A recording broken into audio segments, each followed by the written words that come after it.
And again I saw. And I saw that the one that was cast as profane from the mountain of God had developed another strategy. And I was troubled in my spirit. I said, why does the devil always have a way of countering so many things God does in order to have a harvest? What form of intelligence is this? How is it possible? And he said the wisdom of the devil would have counted for nothing if men were yielded to God. So the power is not in the intelligence of darkness. It is in the disloyalty, the rebellion of the sons of light. And I saw the machinations of darkness. And I saw what I term as mutation. Mutation. I said, what form of intelligence is this? I saw a man prophesying with power and preaching against immorality. And the next step, the same man is committing immorality. I now said, this is against the law of the spirit. Light and darkness cannot cohabit. What form of wisdom is this? So the devil is not fighting the man who is hungry for God. The devil just wants to create an occasion where the man can add darkness to light. And he calls it mutation.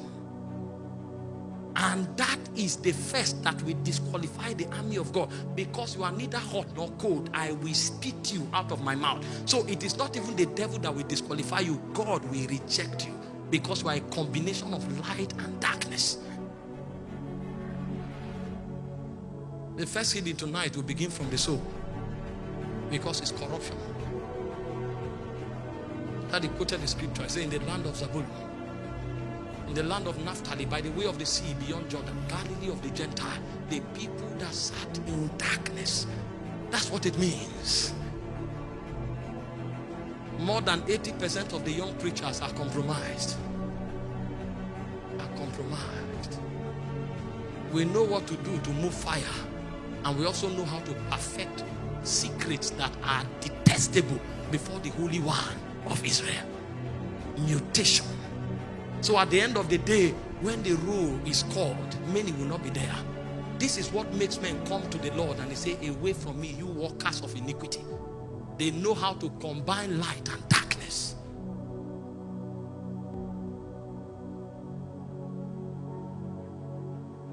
And I looked again and I saw another mystery. He called it dislocation. So men who have embellished ambition, he allowed them with their hunger and they pressed until suddenly I saw evangelists becoming politicians. And I saw intercessors becoming evangelists. And I saw apostles becoming merchants. And I said, what is this? He said, so that men will run in a track that God did not design for them. And if you are in the wrong direction, speed is not an advantage. So you will run and finish first. But when you run, they will tell you this is not your track. You have built strength, you have built stamina, but you ran on the wrong track. You didn't participate in the race. When you come, they'll say, where are you from? Who are you? Media is supposed to be a tool of advancing kingdom, but it has become a tool of disqualifying many. Because many are called into ministry by Facebook. It's about like and followership. But no man can isolate the counsel of God. There's no testimony. We are quoting men, quoting their rhymes. A man can score your message, but he doesn't have the life that the message communicates. Darkness. I said, why did the fathers get it right? He said, because they only did what God told them.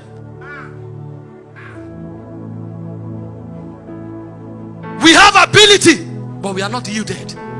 How did they succeed? They were comfortable with what God told them. So a man is comfortable if he's not known all his life. The only thing that makes him happy is when he comes to the place of prayer and he can interact with the presence. The presence was their focus. So if a man comes to preach and he can't find the presence, preaching ends until he finds the presence. Because he's not an orator. He's a communicator of life. He's a witness of truth. He's a custodian of essence of God. We are not concerned about matters of the spirit. We are concerned about earthly and mundane things. Because our soul structure has been covered with darkness. Mighty on your throne. And Yet again, I saw another dark mystery in the spirit, and it's distraction. It's not a sin. Everybody prides himself to claim to be holy, but there is something that depletes our energy. It's called distraction. So the guy prays in tongues for 4 hours. He diffuses it in 10 minutes. And then he follows a cycle. He takes 1 step forward, he takes 3 steps backward. He takes 1 step forward, he takes 3 steps backward. By the time he runs for 1 year, he is many miles behind where he started from. And then he thinks he's running, but he's actually going through a cycle that takes him backward. So by the time we become old, we'll realize that we didn't make progress.